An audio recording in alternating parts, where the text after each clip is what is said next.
¿Es el trabajo remoto una nueva revolución industrial? ¿Existe un nuevo paradigma en la gerencia de empresas? ¿Puede el trabajo remoto reducir la huella de carbono? Acompáñanos a profundizar en estas y otras preguntas sobre el impacto del trabajo remoto, conversando con gerentes, trabajadores, economistas, sociólogos, psicólogos, arquitectos y otros profesionales relacionados con esta fascinante evolución.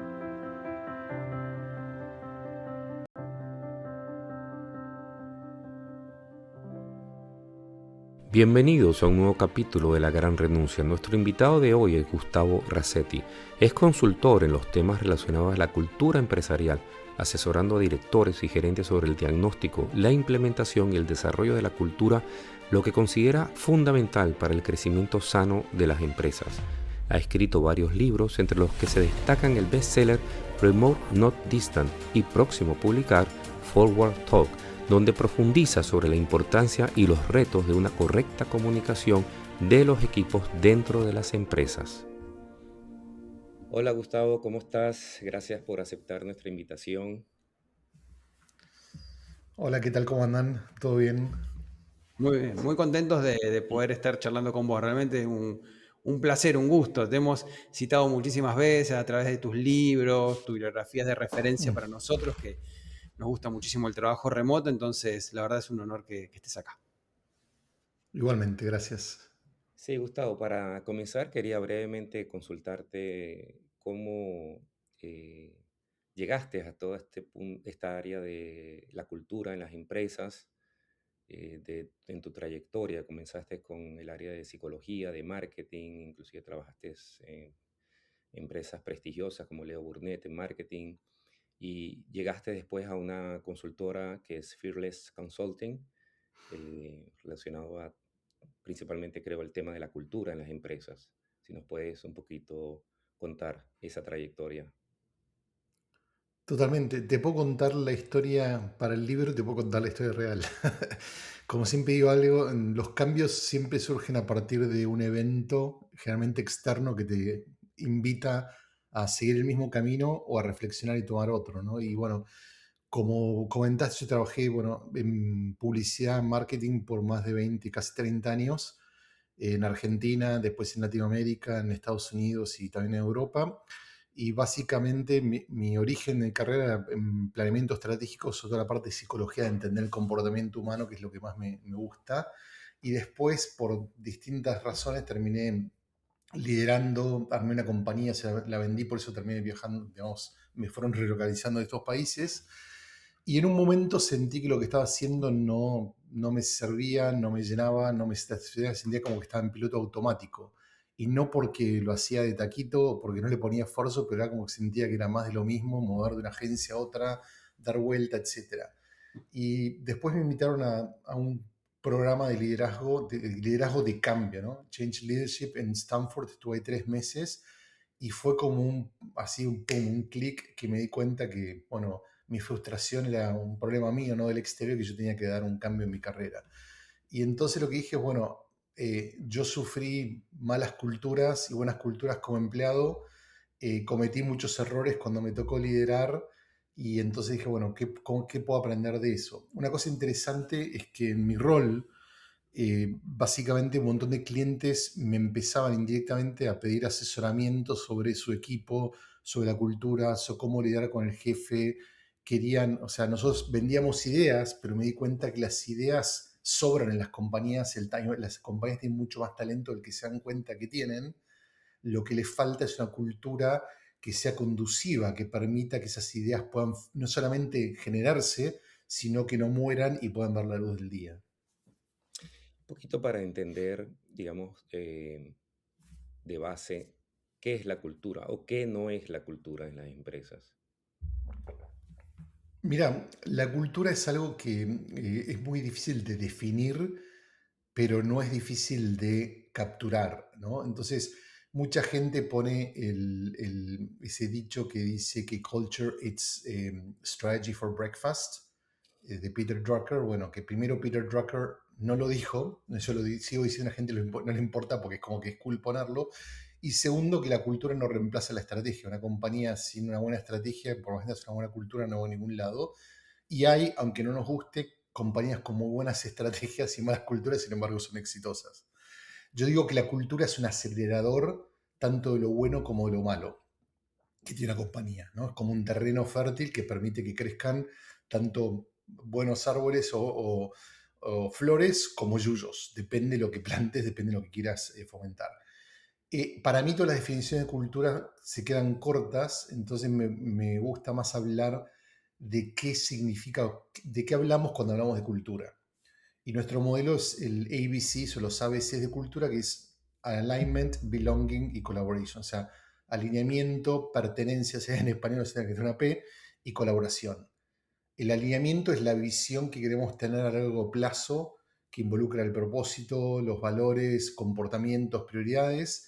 Belonging o pertenencia en español tiene que ver con seguridad psicológica, cultura de feedback, rituales y por último colaboraciones, cómo trabajamos juntos, las normas, las reglas, la forma en que tomamos decisiones como equipo, como compañía y cómo manejamos las reuniones. Reuniones como un término que involucra también otro tipo de comunicación asíncrona, no solamente un meeting en persona o un call.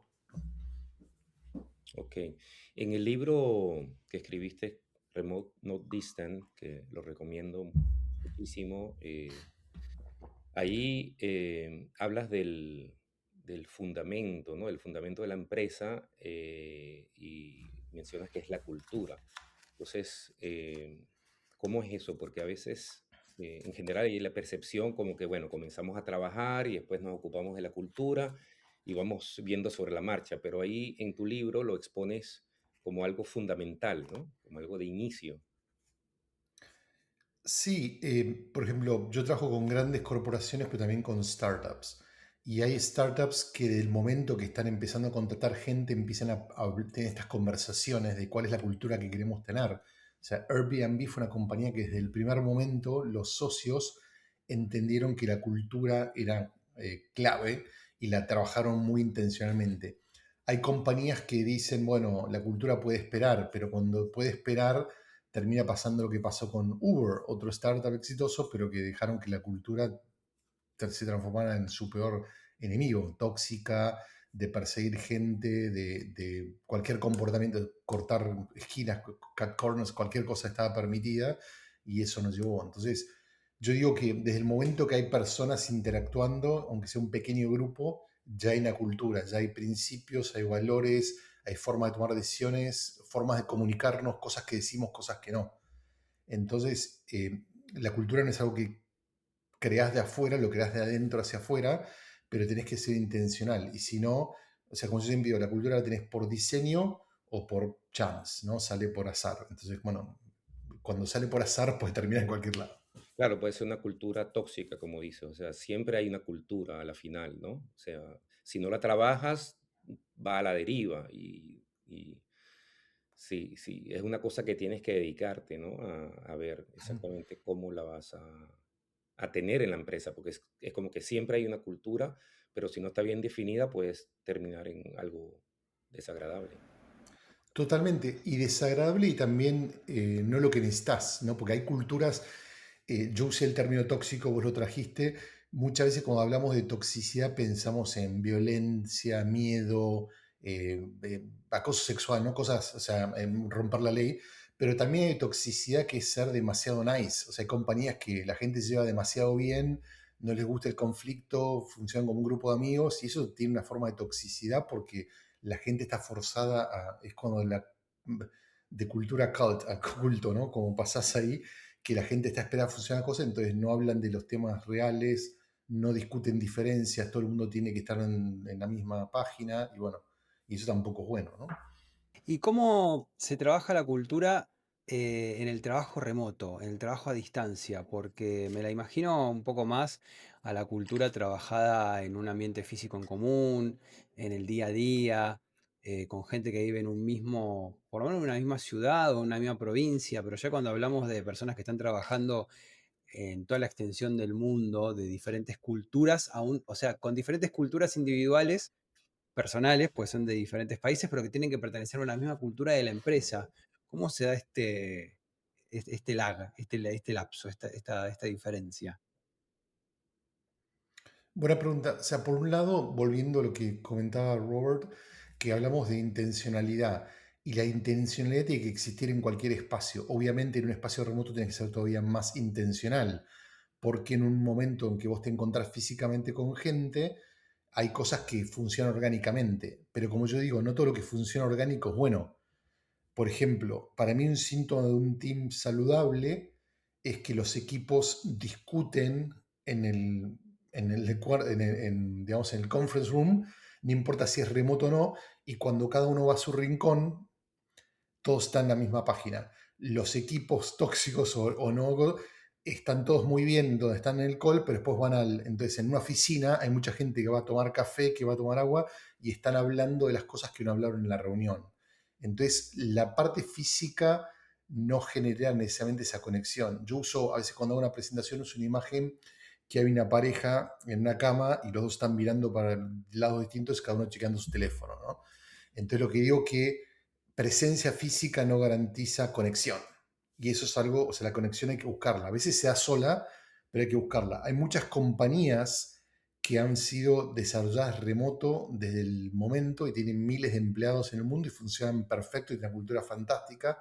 Muchas compañías, y esto nos olvidamos, globales, han trabajado remoto de siempre, porque como vos tenés teams en Singapur, en Canadá, en Argentina, en Perú, bueno, compañías multinacionales han operado así por años y han tenido equipos remotos. Muchos equipos globales son totalmente remotos y les ha ido bien. Yo creo que justamente porque han sido más intencionales. Lo que pasó es que las compañías que estaban acostumbradas a una cosa, cuando tuvieron que cambiar, ahí es como que sintieron que, bueno, no estaban preparadas, que de hecho no estaban, ¿no? Como tuvieron que dar, por ejemplo, en la pandemia, en el aislamiento, tuvieron que dar de repente el cambio, el avance rápido y trasladaron lo que era un acostumbramiento físico, un trabajo espacial, digamos, directamente lo trasladaron a lo virtual sin darle como una traducción, como una adaptación. ¿Puede ser que haya pasado eso? Totalmente, pero después, bueno, muchas compañías intencionalmente empezaron a mejorar eso. Y el gran problema que estamos viendo ahora con el famoso Return to Office, o sea, hay un mandato de que muchas compañías quieren que la gente vuelva a la oficina, es que la gente dijo, cuando no tenías oportunidad, confiaste, tuve que aprender a trabajar sin laptop, sin internet, sin saber cómo manejar, o sea, y aprendieron, y ahora que lo estábamos haciendo bien, que estábamos entrenados, que la gente le gustaba, me lo vas a quitar. ¿Y por qué? Y entonces ahí es donde la cultura se transforma en un término que la gente lo usa para lo que le conviene. Entonces, toma por ejemplo X o Amazon, vamos a Amazon, que es un ejemplo bien concreto. Amazon le dijo a la gente, quiero que todos vuelvan porque la cultura está sufriendo.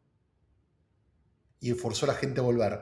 A los pocos, al mes o 2 meses de haber anunciado esa cosa, dicen vamos a despedir 14.000, 12.000 empleados porque la cultura está sufriendo. Entonces es como, los trajiste de vuelta para echarlos, ¿cómo es el tema? Entonces no puede ser que la cultura la usás para traerlos juntos, también para... Es como que, ¿cuál es? ¿Y qué pasa ahí con la confianza y la cultura? Pues la confianza, me parece que en la cultura entonces es un valor fundamental, porque sin confianza, si no puedo confiar en la empresa o la empresa no puede confiar en mí, no hay cultura viable. Totalmente, y ese es el tema cuando hablábamos de los principios, ¿no? Cuando Roberto hablaba de la fundación, es que la cultura está basada en principios filosóficos o eh, beliefs, ¿no? Pensamientos básicamente que operan muchas veces inconscientemente, tenemos que asegurarnos que se hagan más claros. Entonces, cada vez que un líder toma decisiones, las decisiones las está tomando basadas en qué piensan de la gente. O sea, creo que la gente es responsable y si no estoy mirando van a hacer lo correcto, o creo que la gente es viva y va a cortar esquinas y si yo no estoy ahí. Entonces mucha cosa de presencial es, el líder está mandando el mensaje de no confío si no te estoy viendo, no vas a hacer tu trabajo. Entonces crean una cultura de visibilidad donde la gente dice, ¿querés verme? Entonces la gente empieza a mandar emails, genera reuniones, genera hacer trabajo innecesario que pierde el tiempo de todos, afecta la confianza que vos decís, afecta la productividad, daña la cultura porque queremos cuidar la cultura. Entonces esas señales cuando están, porque no tienen intención, se vuelven en contra del del que las mandó, ¿no? En una de tus charlas, Gustavo, mencionas que me gustó el término la falacia del bebedero, o del cooling system, ¿no? Que está Sí, ese concepto de que las personas del equipo de trabajo presencial, cuando se reúnen a tomar café o a tomar agua en la oficina, surgen ideas, ¿no? Y me recuerda un poco lo que mencionó Noah Harari en uno de sus libros, que cuando dos físicos, por ejemplo, se reúnen a hablar en una cafetería, no hablan de física, hablan de chisme, hablan de a que al ser humano le gusta, digamos, comentar cosas que no tienen que ver con la profesión, ¿no? Entonces está esa falacia al bebedero que me gustó mucho el término, ¿no? claro, totalmente. Y ahí, de vuelta, no hay ningún tipo de investigación que demuestre que el bebedero o la máquina de café genera creatividad. La gente tiene esa fantasía de nos juntamos y van a surgir ideas. Bueno, si fuera así, todas las compañías tendrían grandes ideas y no pasa. Como decís vos, además de hablar de fútbol, de mujeres, de hombres, de lo que sea, de chismes, de política, ¿no? Es un poco lo que pasa. Para mí lo que es importante es también que si pensamos, por ejemplo, en medio del COVID, los científicos internacionales colaboraron y desarrollaron vacunas remotamente. Yo tengo un cliente que lo estoy asesorando en cultura y están generando una cura para un determinado tipo de cáncer totalmente revolucionaria y la compañía fue creada remota y sigue trabajando remoto. Y los científicos están desarrollando una cura para cáncer. O sea, entonces si puedes resolver un problema tan complejo como ese, ¿por qué una empresa que vende chocolate o incluso autos no puede trabajar remoto? O híbrido, ¿no? Que es para mí el modelo más Sí, también te fuerte. escuché decir que por qué los líderes o gerentes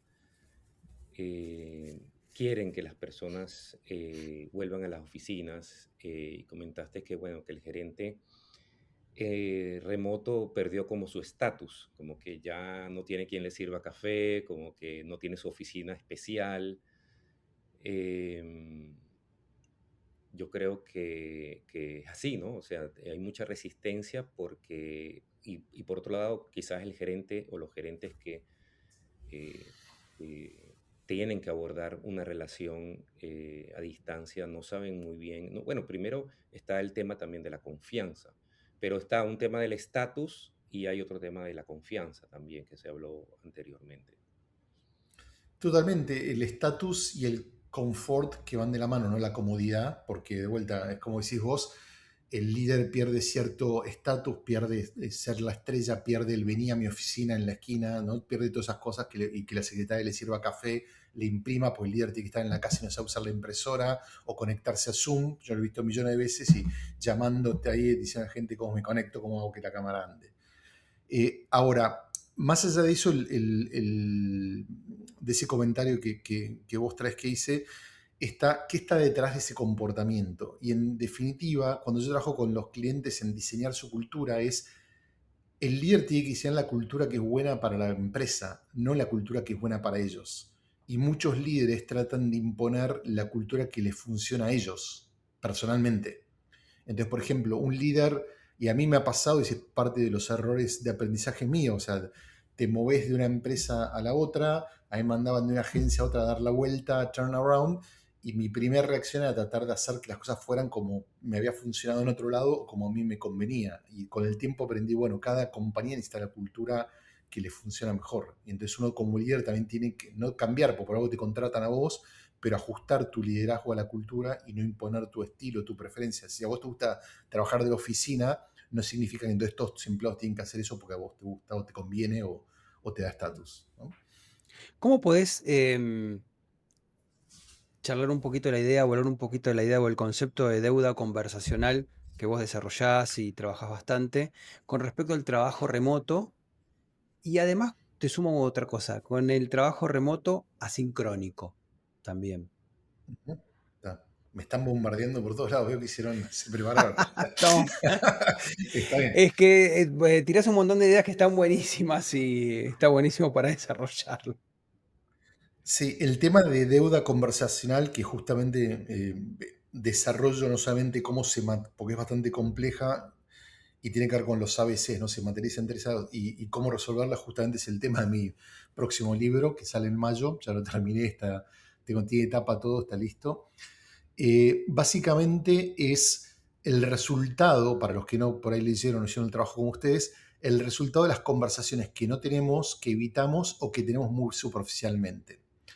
Entonces, resultan, por ejemplo, de líderes que ven que, por ejemplo, la productividad, hay compañías que sí, por ahí trabajar remoto no les funciona o hay gente que abusa, pero si ustedes como líderes ven las señales y no hacen nada, y no hacen nada, y no hacen nada, el problema empieza a empeorar y de repente el líder dice, ahora cambiamos la política. Bueno, primero, ¿por qué no tuviste esa conversación antes que empezar a acumular intereses?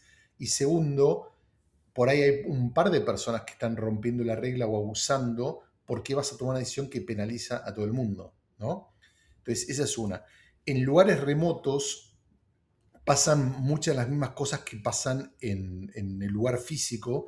Sin embargo, es más fácil a veces tener conversaciones, porque podés tener perfectamente una conversación sobre feedback más en el momento, más corta, y yo les he mostrado a mis clientes que es mucho más fácil hacerlo remoto que hacerlo en persona, porque hay menos body language, hay menos, viste, esa cosa de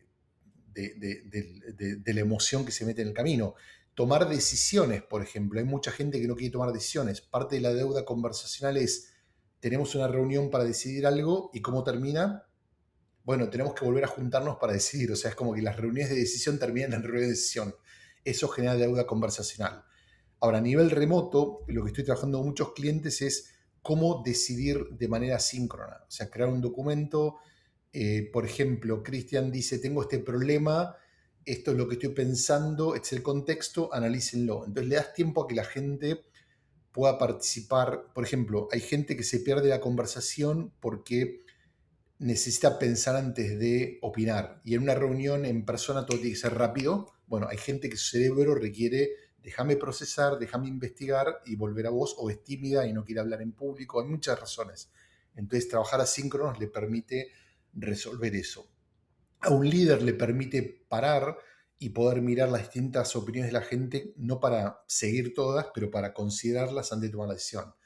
Entonces, hay muchas formas de trabajar asíncrono o mezclar asíncrono a tu punto con síncrono para hacer mejores tomas de decisiones o mejores reuniones o dar feedback mejor. Como líder le puedes mandar un documento o grabar un video cortito y le decís, mira, estuve pensando en la reunión última o el proyecto, me parece que tienes que mejorar esto, porque no pensás, bla, bla, bla, tomate un tiempo, bla, bla, un día o dos, o sea, dejás y la gente dice, hijo de puta, o quiere putear, lo dejas y después tenemos el call y hablamos del feedback, ¿entendés? Entonces hay muchas formas de cómo cambiar la experiencia y hacerla más rica y evitar que esas conversaciones se pierdan. ¿Y por qué queda esa deuda conversacional? ¿Por qué no nos animamos?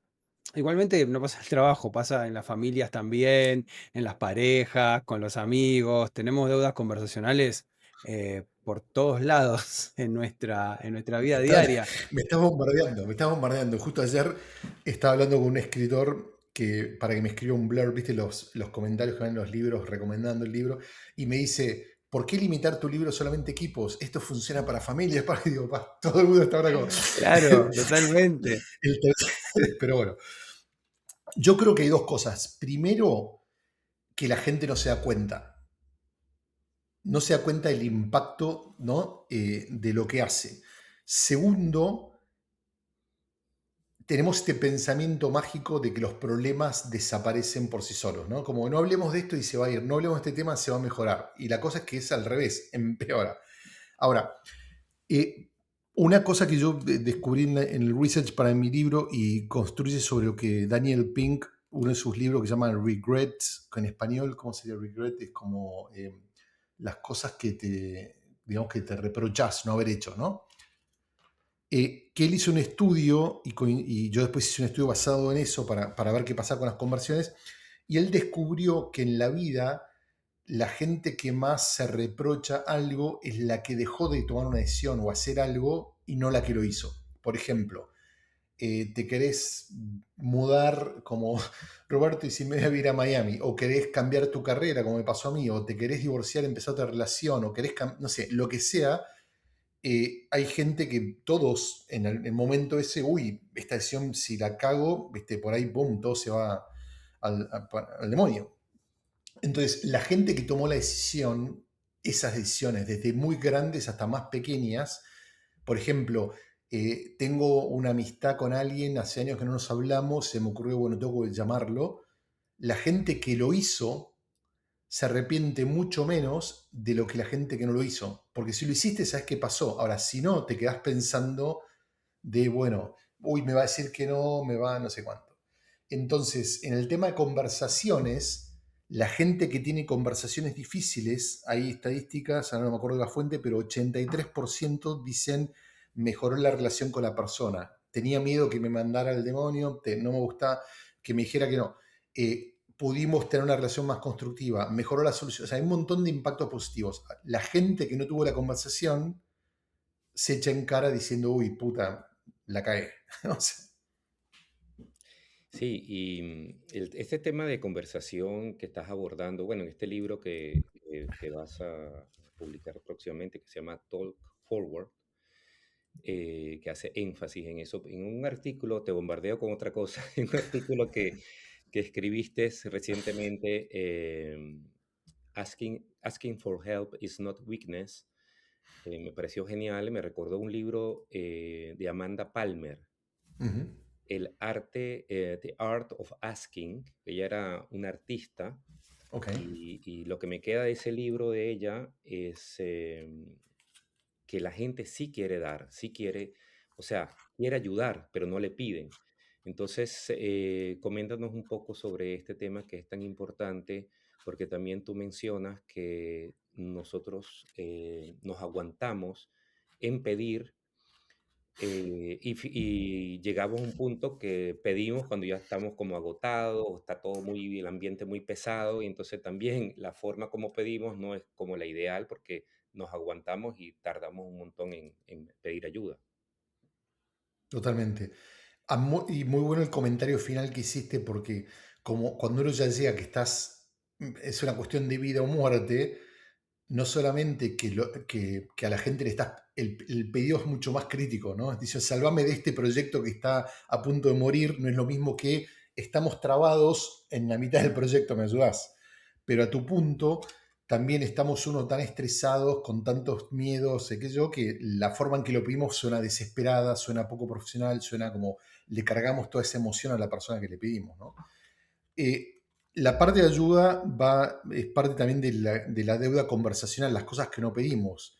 Y tanto el libro que mencionás como un estudio que hicieron en Australia, si bien es un estudio, lo hicieron desde la Universidad de Australia, pero es global, dice que el 80 y cuánto, no quiero mentirte, pero una gran mayoría de la gente quiere ayudar y normalmente ayuda a los demás, pero la gente dice, la gente no pide ayuda.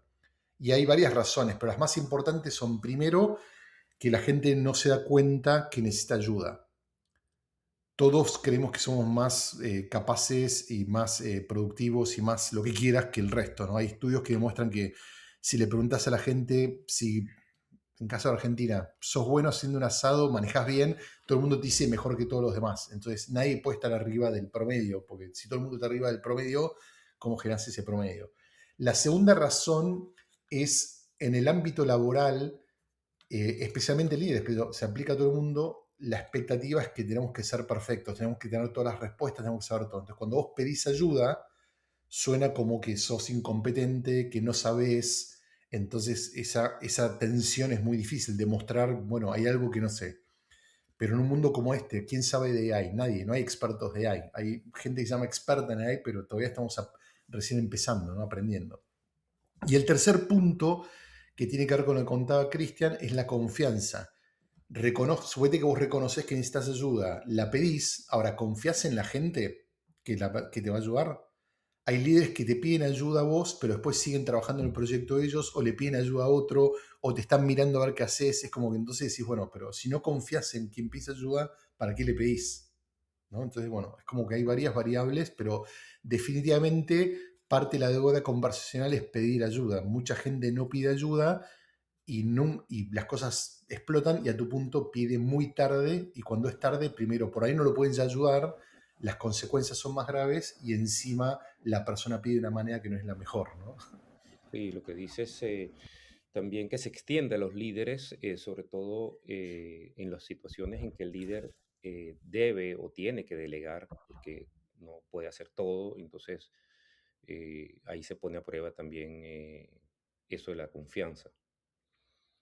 Eh, Totalmente, sí. sí, perfecto. Pero ¿cómo hacer, cómo pedir ayuda en un ámbito donde es tan salvaje muchas veces la competencia, como son los ámbitos empresariales, los ámbitos de trabajo en general, no solamente empresariales, sino institucionales también? Si yo le pido ayuda al otro y estoy compitiendo con el otro por ganar el puesto o porque me reconozcan, se hace bastante difícil pedir ayuda. Y además tengo miedo no solamente de no poder ganar ese puesto, sino de que me bajen o que me saquen o que me marginen o no estar cerca de donde se toman las decisiones. Es bastante complicado. ¿Se puede hacer las dos cosas al mismo tiempo? Es complejo y obviamente no hay una respuesta, hay que entender el contexto, ¿no? Primero que justamente si en la cultura es de todos contra todos, bueno, hay un problema más grande, ¿no? Que hay que solucionar porque entonces la compañía está por ahí promoviendo comportamientos individualistas que normalmente ayudan a la persona a crecer, pero no a la compañía. Entonces, como que eso es una cosa que hay que modificar como desde el punto de vista cultural. Ahora, en las compañías más agresivas, con más silos y todo eso, siempre hay gente que está dispuesta a ayudar, porque de vuelta, la gente es quien es. Vos podés tener una característica, de vuelta, 81% de la gente quiere ayudar, por más que estés en un contexto que no mueve, igualmente eso está latente. Entonces, ¿cómo llegas a eso? Entonces, primero hay que construir relaciones. Vos no podés pedirle a alguien ayuda si no tenés un vínculo, hay que trabajar esa cosa de antemano antes de pedir ayuda. Hay que entender, siempre hay alguien dispuesto a ayudar. En todas las empresas está ese experto, está esa buena persona que tiene ganas, y entonces hay que saber a quién pedirle y cómo pedirle.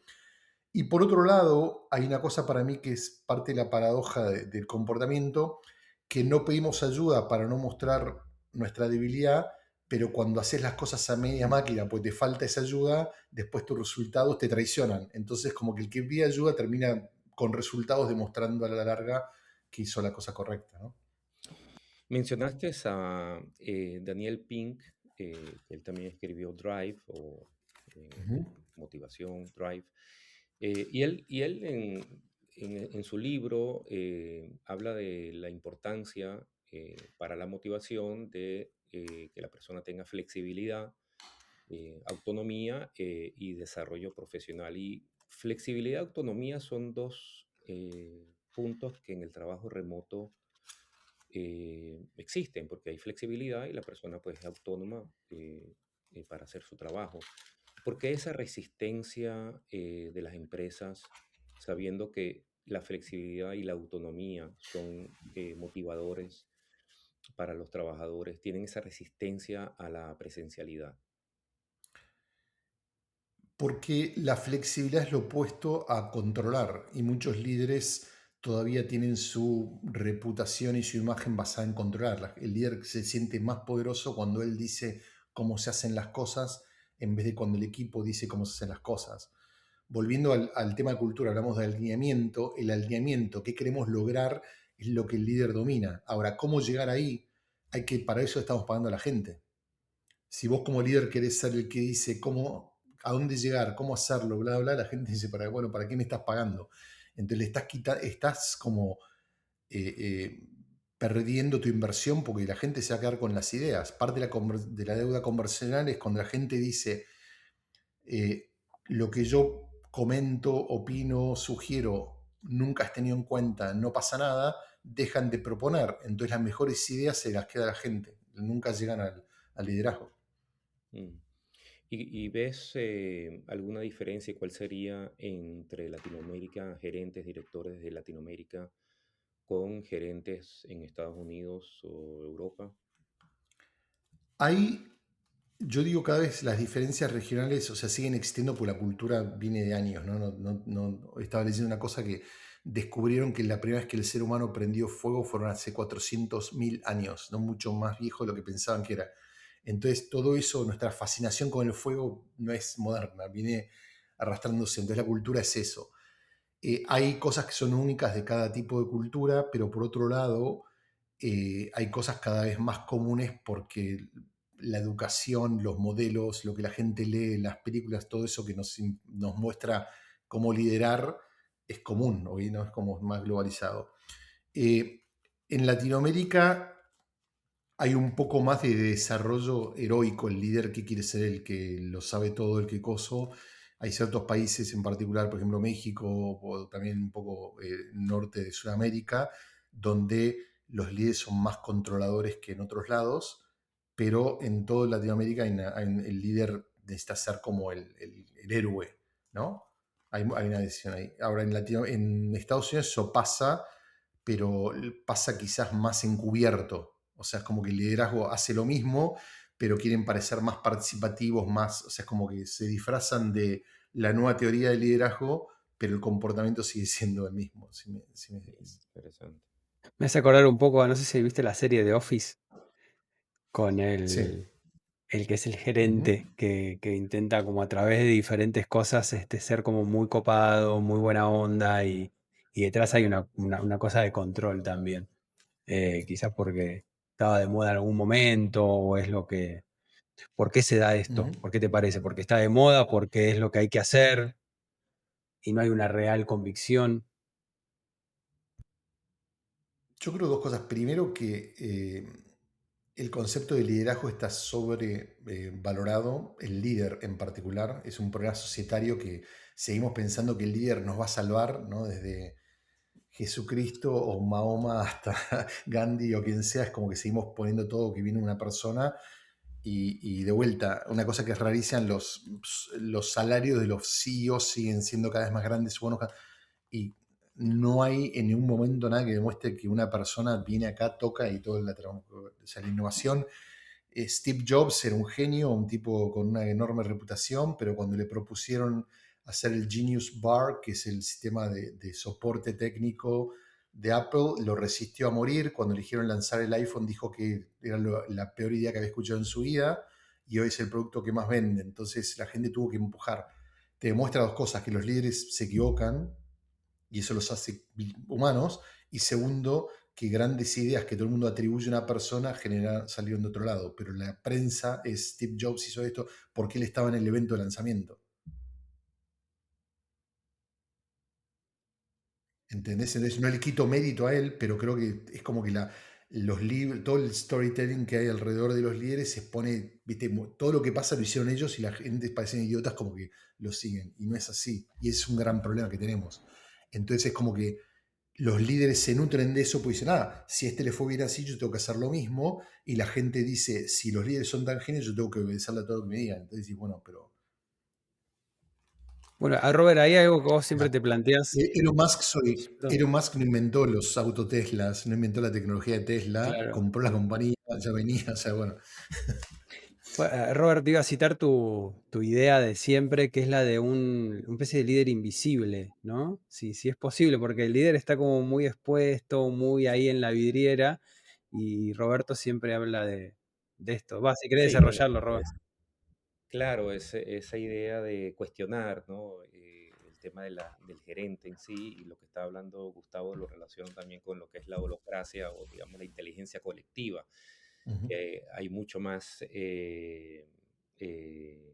o no hay mucho más, pero hay muchísima información que se puede obtener del equipo porque está como en el frente de batalla, el gerente está de una manera u otra detrás de la actividad del día a día y la inteligencia que se desarrolla, digamos, con el colectivo es importante. Y lo del, por ahí hay un dicho, no sé si lo dijo Lao Tse o alguien de los filósofos, que el, el militar va detrás de las tropas, no va delante, va detrás de las tropas. Es como que diciendo que les permite a las tropas tomar su iniciativa y desarrollar el camino a su propia manera también.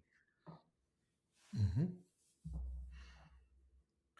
Sí, yo creo que, de vuelta, ahí En Stanford hicieron un estudio que ahora demuestra cómo el liderazgo tiene que ser basado en el context, ¿no?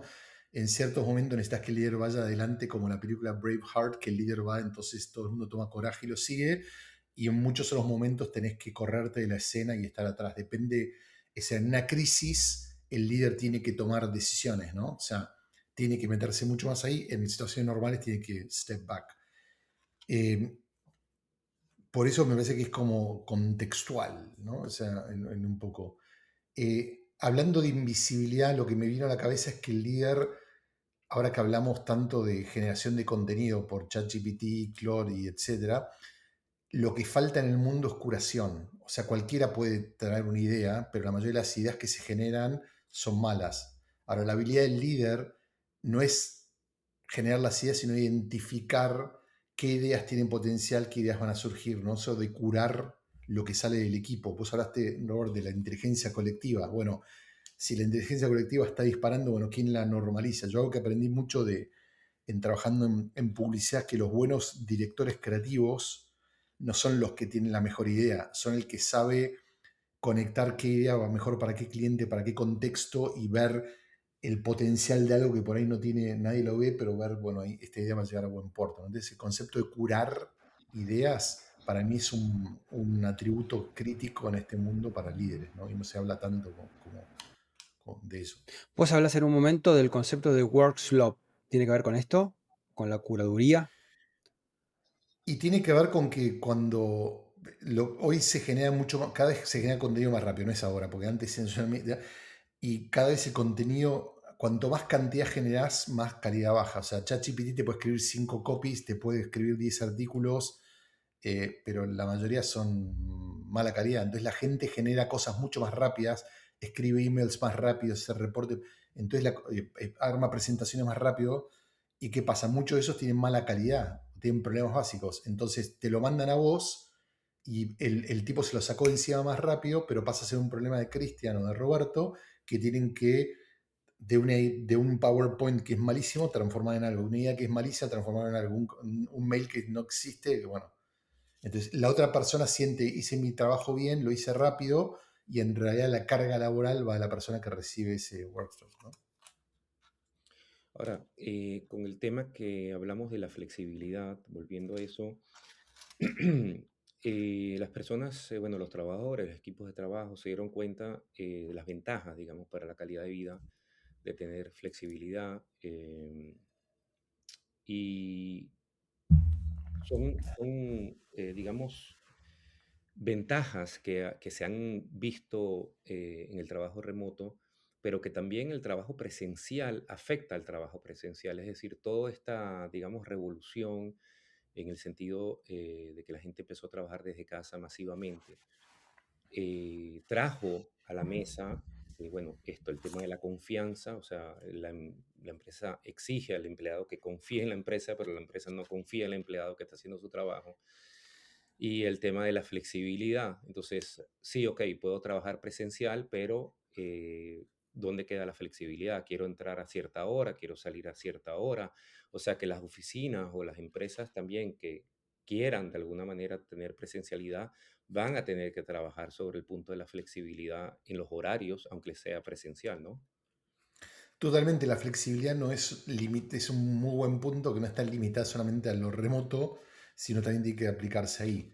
Brillante, y es un punto que no se habla mucho.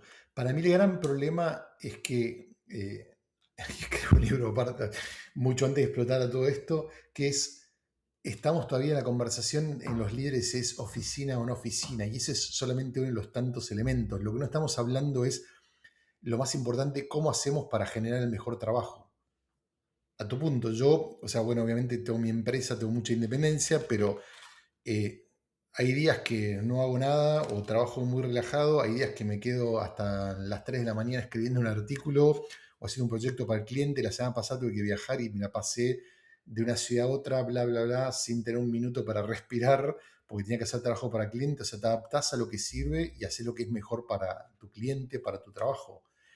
Eh, y eso es confiar. Obviamente en mi caso no tengo que, pero mis clientes confían también en mí cuando me dicen, viste, quiero ver esto. Yo, bueno, yo voy a estar en el momento que tenga que estar. ¿Cómo lo hago? Si lo hago el día anterior, la hora antes, o sea, va a estar hecho, ¿no? Y ese tipo de relación, yo los planteo muy a mis clientes, por ejemplo, digo, vos no te vas a meter en mi cocina. Muchos clientes quieren saber cómo haces, pero te digo, acordemos qué querés lograr y cómo lo hago, si necesito 20 personas, una, si lo hago ese no es tu problema. Pero cuando dejamos que la gente se meta en nuestra cocina, terminamos cocinando lo que quieren y terminamos sacrificando la calidad del plato final. Cuando el líder se mete en la cocina de su equipo y les dice cómo tienen que hacer, ¿no? A tu equipo de ingeniería le decís cómo tienen que cocinar, bueno, vas a terminar con las consecuencias. Entonces, de vuelta, para mí lo más importante, volviendo al origen de la charla, ¿qué es cultura? Cultura es lo que hace que la gente haga su mejor trabajo. Y cuando no creas la cultura, lo que sufre es el trabajo. Esto tiene que ver también con lo que llaman trabajo con sentido, meaningful work, el descubrir para qué, el sentido de eso, para qué hago lo que hago, me va a permitir hacerlo más allá si voy a la oficina, si no, o sea, de todos modos voy a llegar a una meta, pero si no le encuentro sentido, valga la redundancia, no tiene ningún sentido que esté en la oficina, que esté en casa, que esté en la playa, porque de todos modos me va a aburrir, me va a embolar, no sé para dónde voy y voy a marcar tarjeta. Puedo marcar tarjeta también siendo nómada digital, me parece, ¿no? ¿Cómo lo ves eso?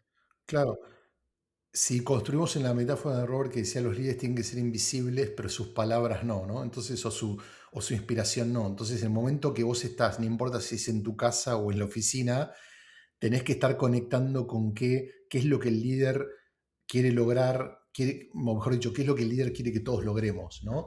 Entonces, no hablamos tanto de ese trabajo y hablamos mucho más de rutina, de horarios, de cumplimiento, de presencia. Y al punto es, ¿está la gente haciendo trabajo que vale la pena, que hace sentido? KPMG, que es una auditoría que hace toda la parte parecida como otras firmas de consultoría, que hace todo lo que es auditoría financiera, trabajo que sin ofender a nadie en la audiencia es muy repetitivo y por ahí aburrido, de contaduría, se dio cuenta en un momento que la gente podía estar trabajando en KPMG o en cualquier otra consultora porque el trabajo es el mismo, ¿no? Te moves de empresa y lo que tenés que hacer como auditas una compañía. Y en un momento se dieron cuenta que el resultado final del trabajo impactaba, por ejemplo, a rescatar granjas acá en Estados Unidos o a combatir el cybercrime o a dar vuelta a barrios. Entonces la gente cuando está haciendo el trabajo estaba simplemente haciendo un balance sheet o viendo los números y ya. Pero cuando empezaba a decir, mira, tu trabajo más el trabajo del otro ayuda a esto, ahí es cuando la gente empezó a decir, wow, mira, estoy trabajando en algo mucho más potente, con más sentido. Porque si no, seguimos con el mismo paradigma de la acumulación de horas, donde trabajar más horas es mejor. Esto se da en algunas instituciones, me parece, heredado de la segunda revolución industrial, ¿no? Donde te pagaban por determinada cantidad de horas, cuanto más horas estés mejor, o cobrar por hora, y las horas empiezan a ser vacías. Capaz que este trabajo con sentido es la verdadera revolución laboral que estamos necesitando, más allá de que sea remoto, sincrónico o asincrónico. ¿Cómo lo ves eso? Totalmente. Lo que pasa que, lamentablemente, así como hablamos de que la cultura son capas de capas de capas, hay muchos managers que fueron educados y todavía arrastran el concepto de management cuando surgió, que el management era eso, era básicamente productividad. Y vos escuchás que mucha gente dice, volvemos a decir por productividad. No necesitas productividad, o sea, productividad suena como sacarle el mayor jugo a una naranja, pero necesitas jugo, necesitas naranja, ¿no? O sea, si raspas mucho naranja, llegas a la cáscara que es amarga y te va a arruinar el jugo. Entonces llega un momento como que cuanto más le das, te perjudicas. Lo que está pasando con ella es eso, la gente, las compañías, el brief que le mandan a la gente, el mensaje es hacer más cosas más rápido. Y es hacer más o hacer lo correcto mejor. No es sacate de encima tareas más problemáticas, complejas, aburridas para que puedas poner tu cabeza en algo más interesante. No ese es el planteo. El planteo es cómo hago más cosas con menos gente. Entonces, por un lado, quieren que la gente adopte AI para después echarlos porque adoptaron AI. Porque una vez que la compañía es más productiva, necesito menos gente. Entonces, es como que, ¿qué cultura estamos teniendo y qué confianza estás generando con la gente? Sí, y también volviendo al punto o tocando el punto del trabajo híbrido, que bueno, hay estudios que dicen que las personas en el trabajo híbrido prefieren ir en medio de la semana como que martes, miércoles, jueves, porque bueno, el viernes y el lunes lo agarran como fines de semana largos. Y a la final, lo que la gente busca es en realidad socializar o sociabilizar y no tanto el tema de generar más ideas o trabajar mejor o qué sé yo, sino que es la búsqueda del contacto con las personas que obviamente necesitamos. Pero bueno, hay opciones se pueden reunir las personas en un café, en una parte de tus charlas también hablas de los rituales, pueden tener ese intercambio social, vamos a decir, Ujú. sin necesidad. O sea, la oficina no es para socializar. Sí, puede ser, pero además agregando que no necesariamente el que te toca en la oficina es una persona que vas a simpatizar sí o sí. En Claro. cambio, si vemos el tema de la opción del coworking, puedes llegar a un espacio y conocer gente también ahí. O sea que está ese tema del trabajo híbrido, vamos a socializar o vamos a trabajar o qué es lo que vamos a hacer, ¿no?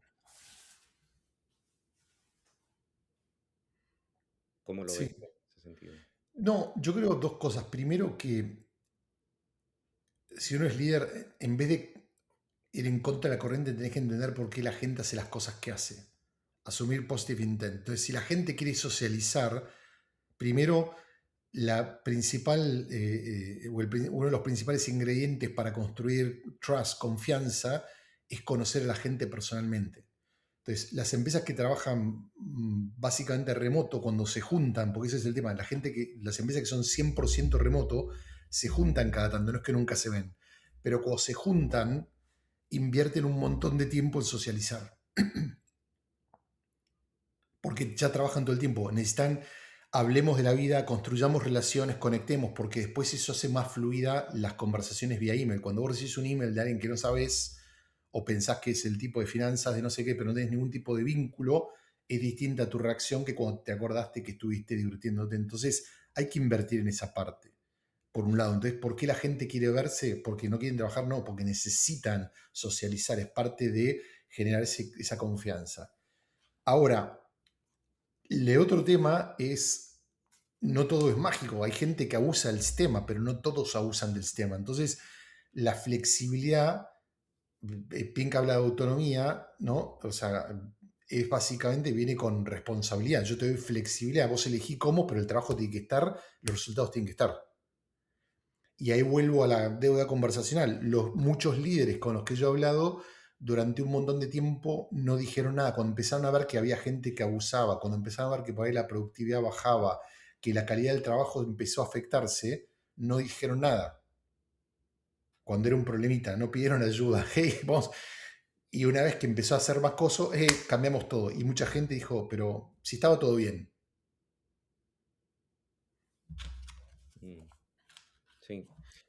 Em, Me parece que el tema de la soledad sí sigue siendo un problema importante, pero igual es un tema que siempre ha existido. O sea, hay una epidemia de la soledad que no tiene que ver con trabajar desde casa eh, o trabajar eh, presencial, ¿no? ¿Crees que el trabajo remoto también mueve las fichas de lo que es el real estate? O sea, que empresas quieren volver a trabajar presencial porque tienen una inversión en real estate importante, se van por ahí más que por de lo que la gente quiere hacer. Totalmente. O sea, las ciudades, las empresas que tienen las dueñas de las oficinas están haciendo un montón de lobby y presión para que la gente vuelva. Los negocios de un downtown, por ejemplo, sufren si la gente no va tan seguido. Las empresas tienen contratos, leases de 10 años, 20 años o que tienen oficinas propias, gran parte de lo que está pasando es eso. Es como que dicen, el directorio le dice, estamos pagando mantener una oficina, usémosla. Entonces fuerzan a la gente a volver. Hay otras que dicen, bueno, vendámosla, transformémosla en viviendas, no sé, es como que, bueno, pero muchos optan por el camino más fácil que es, ya tenemos un commitment, entonces que la gente vuelva, en vez de tomar la oportunidad, pues estas oportunidades, COVID fue una crisis, obviamente mucha gente sufrió, mucha gente murió, mucha gente padeció, pero como todos estos eventos únicos en la historia de la humanidad, tenemos que pensarlos como, bueno, qué oportunidades se nos están abriendo para hacer las cosas distintas y mejor, ¿no? No solamente distintas por... Y mucha gente está volviendo atrás y se está perdiendo esta oportunidad. Y el tiempo va a decir, bueno, viste, te la perdiste. Gustavo, si imagínate que este podcast va a una cápsula en el espacio, no, que en el espacio no, que queda enterrada acá en nuestro planeta, porque es para la humanidad. ¿Qué mensaje le darías a la humanidad con respecto a este momento laboral que estamos viviendo, el desempeño, primero de las vocaciones, de las profesiones, del modo quizás también de servir a otros y de la forma de trabajar a diario? Sí, primero que el trabajo no es todo, ¿no? Pero es muy importante. Y como sociedad, hay un dicho viejo que dice, el trabajo dignifica, ¿no? El trabajo nos da una sensación de sentirnos importantes, que contribuimos a algo, que contribuimos al mundo. Entonces, empezamos a trabajar porque no había opción y todavía muchos trabajamos porque bueno, hay que pagar las cuentas, pero también podés pagar las cuentas en un trabajo que te gratifica. Para mí el más importante mensaje, estamos en un momento en que tenemos la decisión de qué tipo de sociedad queremos. O sea, lo que está pasando no es solamente laboral, no es solamente tecnológico, lo que está pasando con AI, muchos están adoptando, están tomando cosas, pero nadie está diciendo, a ver, bueno, ¿qué sociedad queremos? ¿Qué sociedad es la que va a hacer que la gente sea más feliz, más gratificante? ¿Y cómo usamos la tecnología para ayudar a construir la sociedad en vez de dejar que la tecnología nos diga cómo tenemos que vivir? Y hoy, volviendo al tema, definimos la cultura con intencionalidad o by chance, por azar. Y hoy lo que está pasando, y espero cuando vean la cápsula me contraigan, la estamos dejando que los eventos decidan qué sociedad queremos vivir en vez del ser humano decir, mira, esta oportunidad nos abre la puerta para decir, bueno, queremos vivir así, cómo usamos los recursos que tenemos para llevarlo ahí con intención y no correr con el flujo. Y para la generación Z, para esta generación que nos sigue, los millennials, que se está Mis cultivando. hijos también, no sé, creo que hay mucho escepticismo, mucha frustración, pero todas las generaciones tuvieron un obstáculo. El de ustedes es distinto, ¿no? Eso, yo por eso trato de evitar el concepto generacional. Es un buen coso para marketing, pero hay un montón de cosas comunes a través de generaciones y diferencias a través de generaciones. Entonces, nos podemos poner a mirar qué nos hace distintos o podemos tratar de buscar temas en común con gente más vieja, más joven, etcétera, y construir desde ahí, ¿no? Cuando encontramos lo que se llama common ground, es más fácil construir relaciones. Entonces, en vez de tratar de decir, uy, somos únicos, somos distintos, no nos entienden, no somos mejores, pensar, bueno, ¿qué están trayendo ustedes? Volviendo al concepto de inteligencia colectiva y sumar. Si quieren ser exitosos, necesitan la ayuda de los demás y los demás necesitan su ayuda. Gustavo, quería preguntarte, ya cerrando, dos palabritas sobre qué es el Design Culture Canvas. El Culture Design Canvas es Lo básicamente dije una mal, herramienta. Culture Design Sí, no, Canvas. no, no importa. Ok, Yo digo, no te estoy corrigiendo, sino porque me sale por cosas. ok. Es básicamente un modelo que creé hace muchos años y lo testeamos y lo entrenamos en nuestros cursos. Y tenemos un montón de consultores en Argentina, en Brasil, en Canadá, incluso en China, en Sudáfrica usándolo, que es una metodología para ayudar a las compañías o a los equipos, porque puedes trabajar en cultura a nivel equipo, incluso lo usan familia también, pero para entender cuál es la cultura actual que crees, qué está funcionando, qué no, o sea, hacer un diagnóstico y también planificar el estado futuro. Es una herramienta simple, pero como toda herramienta simple requiere skills y experiencia, no es simplemente bajarte un template y usarlo y llenarlo, ¿no? Hay un montón de... Cada cosa tiene sus herramientas, su proceso para completarlo. ¿Tu libro Remote Not Distant lo hay en español? No, traté de hacerlo con una editorial argentina, pero por el costo de papel y todo, al final nunca llegamos a un ¿Y acuerdo. el curso sí lo hay en español? El Los curso. cursos que hacemos hay una versión en español, sí. Y tenemos materiales en español también para la gente. Gustavo, ¿algo que quieras decir o quieras agregar que no te hayamos preguntado, que no hayas dicho? No, creo que hablamos de Todo, todo ¿no? Te más. bombardeamos con... Sí, sí, no, no, no, no, pero bien, me gusta, porque me hacen pensar y bueno, No, más que nada es como que,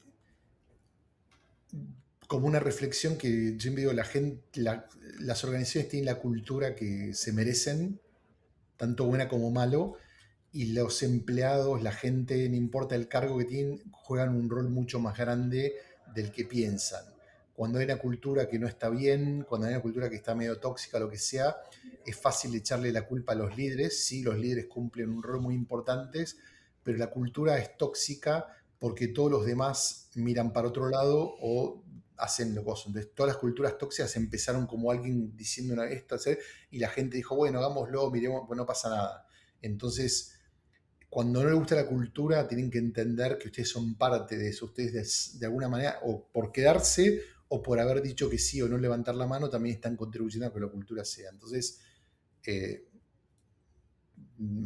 quiero cerrar con eso. Todos somos responsables de la cultura que Todos somos tenemos. parte. Para quienes te quieran ubicar, leer tus libros, conectarse con vos, ¿cómo lo pueden hacer?